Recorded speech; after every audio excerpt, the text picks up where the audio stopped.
Hello, everybody, and welcome to Voices of the Goddess podcast, where we empower, inspire, and uplift women to become the goddesses they are meant to be. And I am Julietta, your co-host. I am called the Magical PT. I help mostly women, but I'll help men too. You know, why not? But get their body, mind. I can't even speak right now. Their body, mind, and spirit in balance so that they're all tuned up and ready to perform their best and be their best. And I'm down here and we're making jokes today because I'm in the Sunshine State, living down here in Fort Lauderdale, but I didn't see any sun yesterday. I didn't see any sun today. I don't know what this is about, but it's fine because you know me, my pale Germanic skin does not appreciate that sunshine anyway. So this is perfect for me. And I'm originally from the Midwest, from Wisconsin. I just got back from there a few days ago, and where all the really nice, friendly people live. And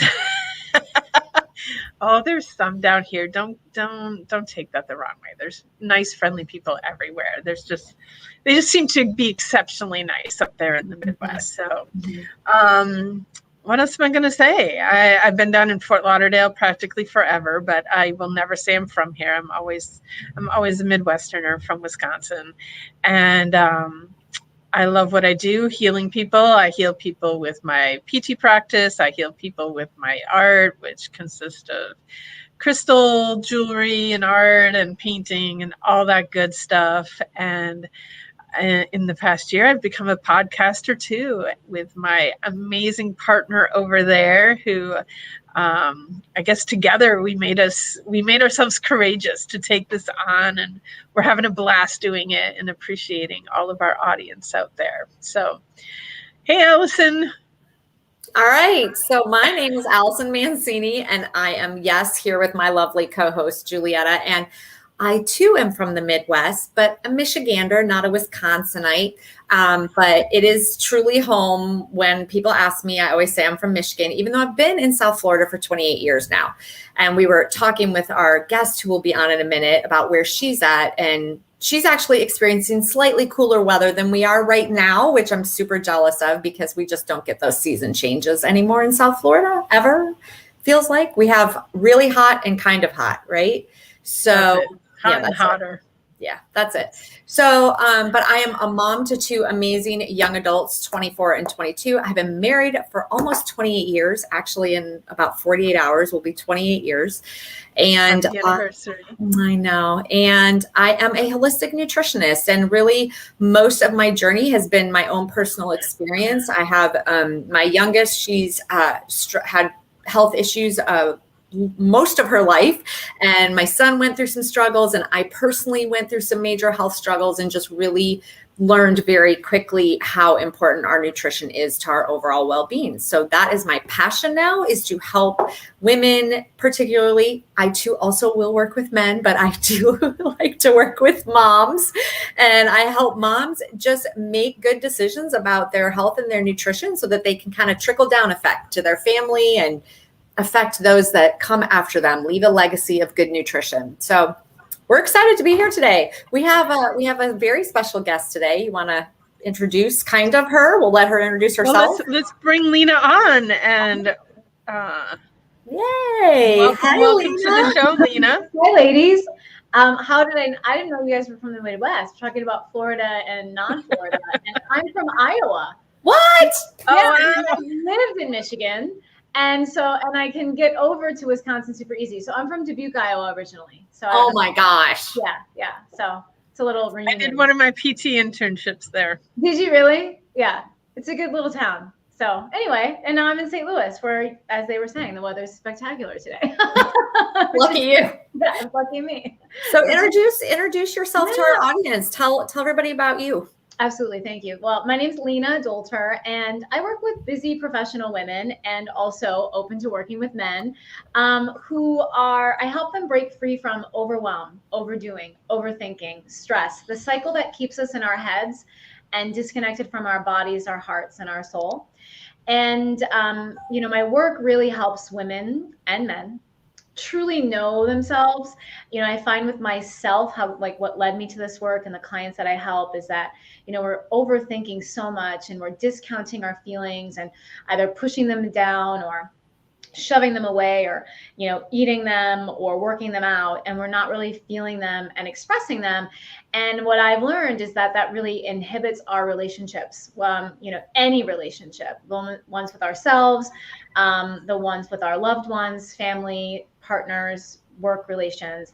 And so my mission is really to support women and men to harness themselves, their energy, their feelings, and really get back into touch with who they are so that they can communicate clearly and confidently how they're feeling, what they need, and be able to get that from their partner as needed, but really be able to know what they're in ownership for and responsibility for so that they can be in true partnership and intimacy with each other. I love that. And I don't know if you've noticed this also, Julietta. So Lena, so that you know, we've talked about this before, so our audience has probably heard us say this, but we do numerous interviews back to back, and it always amazes me, and it needs to stop amazing me because it happens all the time, how we do 4 interviews back to back, and those people are completely unrelated. Most times they don't even know each other. And the reoccurring themes that come up each interview that are back to back is uncanny, honestly. Mm-hmm. And I really know it's not. I mean, like, I get how that all works, but just you talking about, feeling your feelings. She just regurgitated our whole last podcast. I know. I was like, but from such a different perspective, right? Absolutely. Which is so, what we were also talking about is so key, like hearing it from different people. So yeah. That's what I was just going to say is, like, other people will listen to both podcasts and go like, oh, they were completely different. They had nothing to do with each other. Even though, like, we're sitting here going, it's the exact same message, just from a different perspective and, coming out of a different mouth, using different words, but it's the same message. So it's so cool. I love that. Absolutely. I do too. Because that's one of our big things is we really are big on diversity, even and from age and stage of life and everything. And so seeing how it all can tie together to me is such a cool thing. And seeing how, we were just kind of laughing about this, the book that came up in our previous interview. Julieta's been, don't hate me for this, but Julieta's been talking to me about that book. And I was like, meh, her last guest, she like went on about this book, and I was like, oh my gosh, I have to read this book now. That's amazing. Now I need to know what the book is. Yeah. We'll get there. Oh, anyways. All right. So thank you so much for being here. And I love that you found us and we got connected through another guest of ours. And this is so exciting. So we're really excited to have you here today. Thank you. I'm excited to be here. Yeah, it'll be fun. All right. Are you going with the questions, Julietta, or am I? I'm not the owner of the question. You can ask a question if you want. You do it so well. All right. So our first question is, and I know you've seen the questions ahead of time, which is always good. Our first question is, what is your superpower, or what would it be if you had one? Okay, so my superpower is knowing. So I'm highly intuitive. I'm a knower, and I love that superpower. And I believe everybody has the capacity to be a knower because we all have intuition. So this is all connected to my work as well, right? It's like when we drop in and really know how to hear our highest self, or, whatever you call that intuitive voice, you also have the ability to be a knower. And I love that. If I could have an additional superpower, and I believe that in some way, in some place I would be a bird. I would be a fly. I would fly because I am obsessed with birds. I just they are all around. Like, some have come into the house. So I have a very a feathery existence in some ways. So yeah, that'd be it. Nelly Furtado is in my head now. I'm like a bird. Oh my gosh, that's true. That's true. Oh my gosh, from the 90s or something. Yeah. Yeah. Sometimes way back when, but what I do want to speak to is, you're saying that you're a knower and you're knowing, and way back in my early 20s when I started, connecting with things, and I would say stuff to people and they'd say, are you psychic? Are you, and I'm like, no, I'm not psychic. And how do you know these things? I don't know. I just know. And, as like I was diving into all of this stuff, then I got this frustration that my talent in that area was in knowing. And I was so jealous of the people that were clairaudient, that heard things, or clairvoyant, that saw things. Like, why am I claircognizant? Like, what proof do I have? At least they have this proof that they hear it or they see it. I just know it. There's like no proof of knowing. And so I love how you just like owned it and love it. And I don't know if you were always in that space, but I remember back, again, this is probably 25 years ago or something, where I was like, oh, I wish I could hear, I wish I could see. And now I do all of those things. But the knowing that's my natural state of receiving information. But it's one of those, I don't know that I want to say that, but it's almost like it's a little bit more challenging to tap into it, because it's just a knowing. Yeah, I love that, because I think it can feel harder to tap into. Like, so many women tell me how they wish they like want to trust their intuition. And what I learned, like, I feel like I've always been a knower, but really wasn't able or available to trust the knowing until I really allowed myself to listen to the voice. And so when we have all these thoughts, and self-doubt and all the external that comes in, because we're conditioned to take in from outside of ourselves as the knowing. And so no wonder so many of us, I'll just throw a random percent that probably doesn't have any facts behind it, but 90% of the population, general population, doesn't really know how to connect with their knowing. It's because they don't trust themselves to actually listen to it.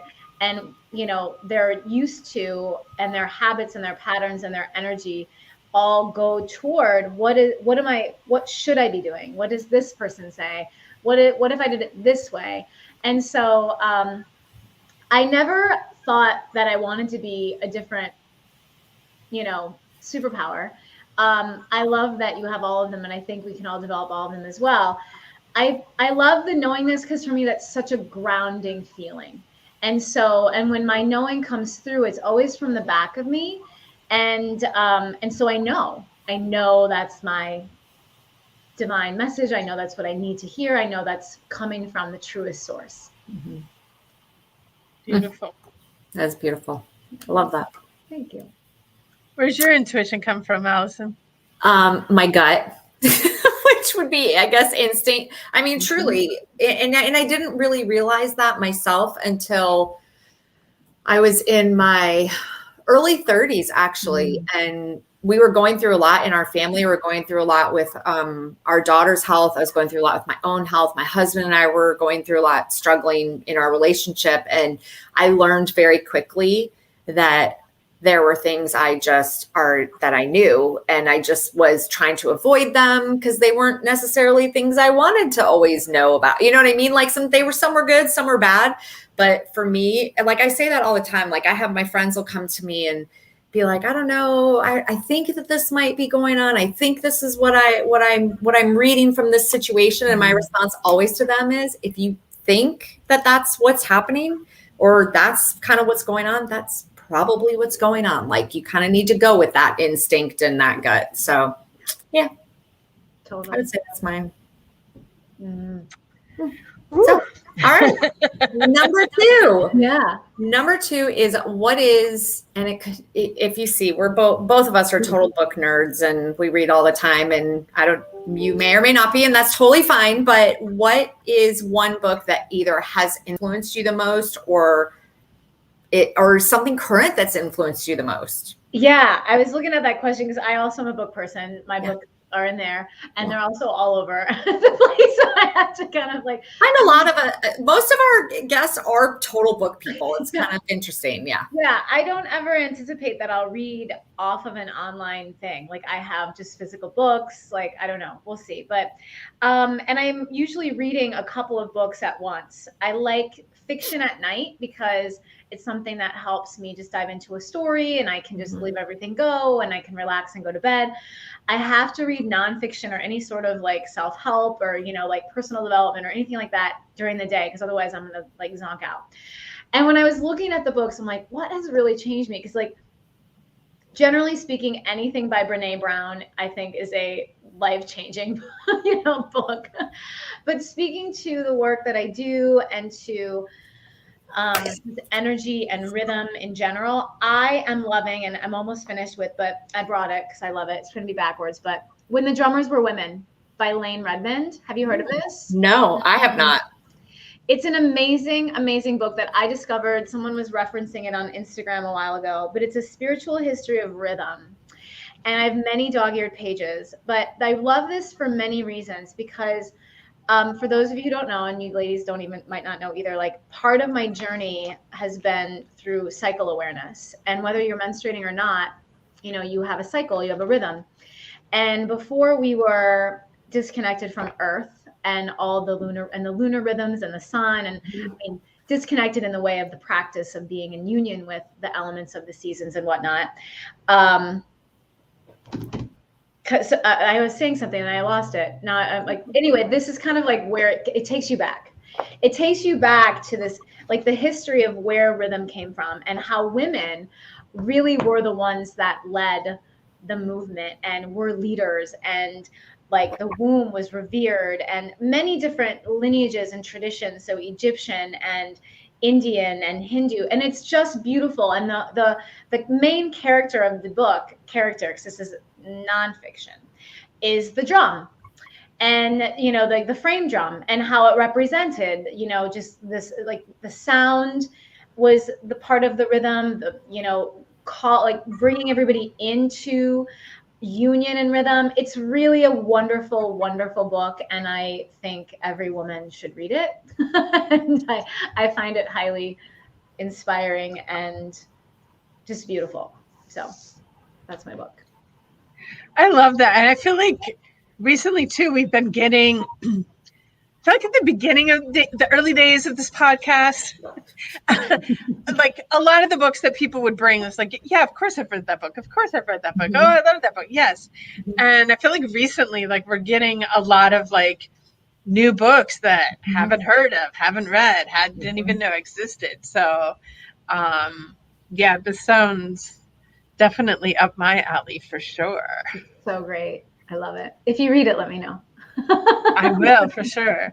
We might put it on. I don't know if you know, Lena, but in our Facebook group, we have a monthly book club. Ooh, and so each month we pick a new book. So maybe this one will make it to the list one of these days. I'm going to join the group. Yeah, please. It's really lovely. There's tons of symbolism in it too. It's just really gorgeous. I love it. Yeah. But I'm big in history when it comes to like I'm not Greek or Italian, but I believe on some level I am. And so I'm really into like European history, just like the old, I'm just a very, the oldness of things, like where things came from is just, I just love it. It's that earthy element of for me. So yeah. Yeah. I'm heading back to Egypt for my second trip in November. And part of the reason that I'm going back, I went, that was my 50th birthday present to myself, was a trip to Egypt. And it was kind of crazy. The woman that I went with, she's an Egyptologist, and she takes 2 tours every year, 2 groups to Egypt. And the tour that I signed up for, literally no other person signed up for. I was the only person. And she'd message me. She's like, you know, I just want you to let you know you're the only one. And I was like, oh, do you need me to, like, assuming that she would cancel because there was nobody else. And she's like, no, I have to go over anyway, because she has a house there and stuff that she has to take care of. So she's like, I'm going anyway. If you want to go, we'll go. And so I had like my own private tour there. But so much of that trip was, downloaded messages from the goddesses there, from Hathor, from Isis, from Sekhmet. And, I thought it would be a once in a lifetime trip. And now it's like, no, I have to go back. There's unfinished business, and there's more messages to be downloaded from the goddesses over there. And so this book feels like it resonates with all of that as well. So. Yeah, I think you'll love it. When are you going back? November. Oh, that's right. I'm sorry. I would like to come. I'm inviting myself. Yeah. I don't know. Supposedly the cutoff for signing up was September 15th. But I'll be there in spirit. It sounds awesome. Right. I'll reach out and find out about it from you because it sounds amazing. Yeah, for sure. All right. Question number 3. It is one of the things that we find so important for all women, all the goddesses is, and I'm almost liking, I think we need to start using the term self-love, because I think that's just so much, I like that even better than self-care, but self-love. How do you show yourself self-love? What's your favorite thing to do? Yeah, I love that question. And I put a little hyphen behind it. It was like, well, how do I define, because it came to me as self-care, but how do I define self-care or self-love? Because to your point, right, like self-care is very much, it's kind of just been exploited. And I think it's taken on a very like superficial level. And I feel like self-love can also take on a superficial level. Yeah. So for me, first I want to share like how I define self-care and self-love. And that is really listening to yourself. It's like honoring all of the parts of yourself. Like, for example, I think we can all relate to feeling something that's uncomfortable. And we all have Allison, you were sharing it earlier, like, our initial reaction to it, right? Okay, I'm going to ignore this, or I'm going to go like do something else. I'm going to like, feed my face, whatever it is. It's like we have these messages in our body in the way of feelings and emotions and sensations. And so for me, part of self-care is acknowledging what it is that my body, my system, my emotions are telling me. And then from there, I can give myself what I need. So in this like self-care practice or a self-love practice, one of my favorite things to do is to lie on the earth. Or if I can't lie on the earth directly, because I know everybody doesn't have that capacity, like to leave their office, or like maybe they don't even live in a space where they have access to immediate earth. One way that I give myself that if I can't do the lying down is simply just walk outside and take a deep breath. Put my feet, just walk on the grass outside if I'm like just have a break between sessions or something. Lie down in my house and just like wrap my arms around myself. Just a nice grounding embrace is a very common and regular self-love practice in just a simple one that I take part in on a regular basis.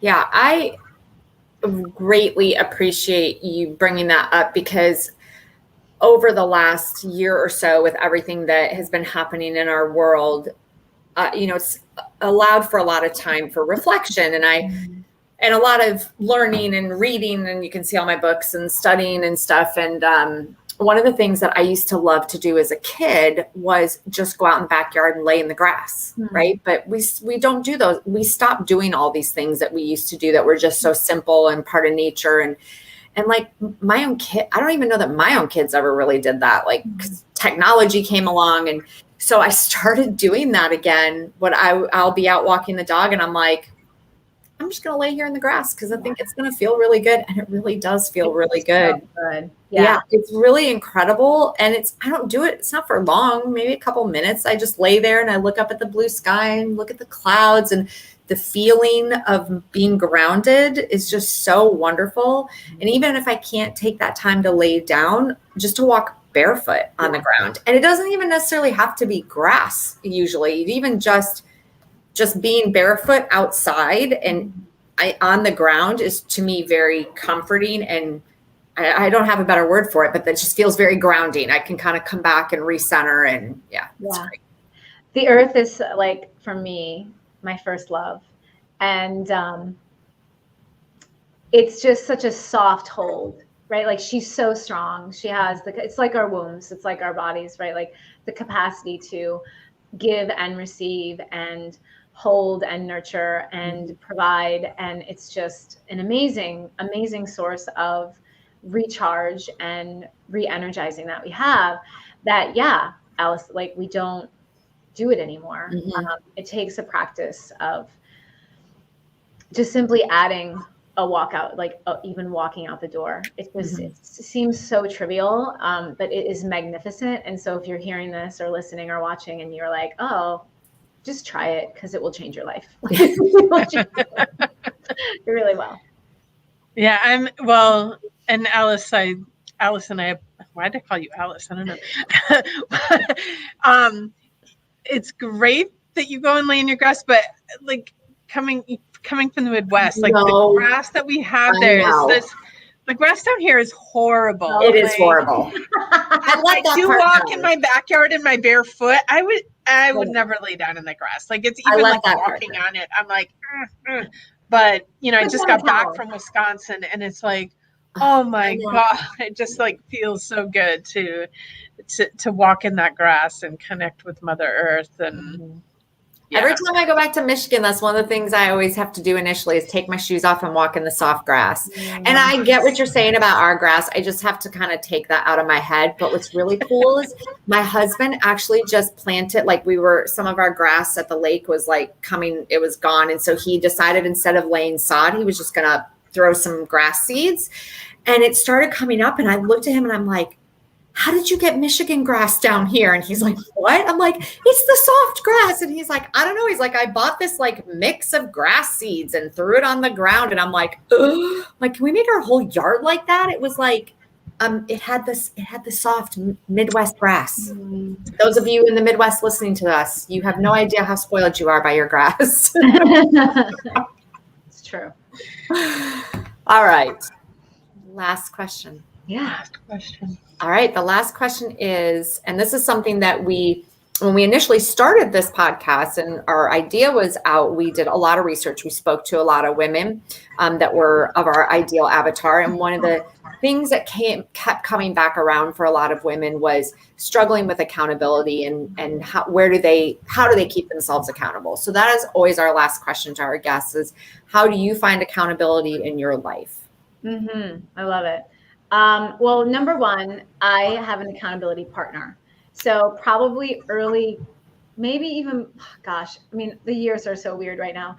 Like early 2019, I don't know, 2020, is that when COVID happened? I'm not sure. I know.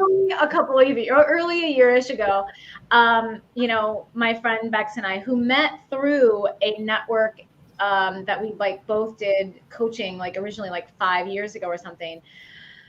We now meet every week on Zoom on Thursdays, and we just have a nice 45-minute check-in. And then we're friends now. Like we built this, like it started as accountability, and now it's more.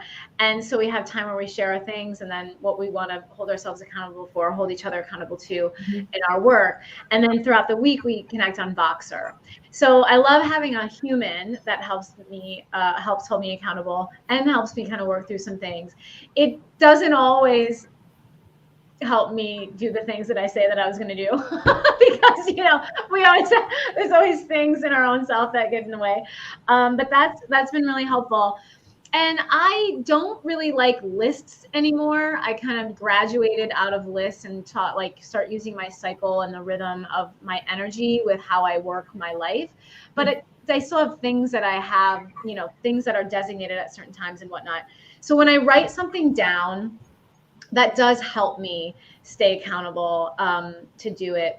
It's just actually doing it, not moving it to like the next week or something. That's where I'm, it's like that's that little tricky part. Yeah, because that used to happen to me a lot, and I speak to it a lot in the work that I do because it's like how most women, and I speak maybe most people, but women in my experience, like they operate from this to-do list instead of operating from their energy level, and then the to-do list just never ends because they're out of rhythmic energy and they're just trying to work all these things in when their energy isn't aligning with what they need to do, and they could really do it differently. So that's part of what I teach with my women. I think I need a lesson in that. That's very cool. It is super cool, and it's really helpful when you get it. Yeah, because my to-do list, they just keep they move. I mean, they get crossed off, but they keep moving too. Yeah, You know, totally. Yeah, that's kind of the trap of the to-do list. Yeah, I've been there. Yeah. Yeah. And Juliet and I are huge believers in accountability partners, being as she's one of mine. Yeah. Yeah, I know. Which way is which way? Yeah. Yes, we definitely, I mean, this podcast exists because we hold each other accountable. So, Awesome. yes. Yeah, if it weren't for the help of others, you know. So true. Yeah.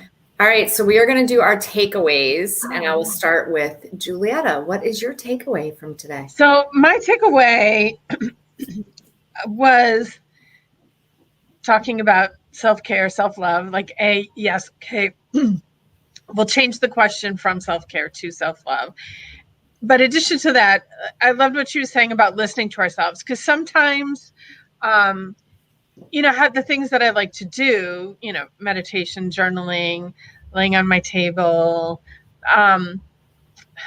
Sometimes I find myself doing them because I should do them, as opposed, like if I truly sat and listened to myself, it's not always what serves me best and what feels most caring and loving to myself at the moment.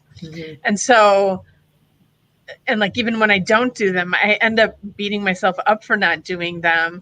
And how stupid is that? Because, you know, here I am using, lack of self-care to be my, like, make the fact that I didn't do something for self-care even worse by beating myself up for not doing it. But,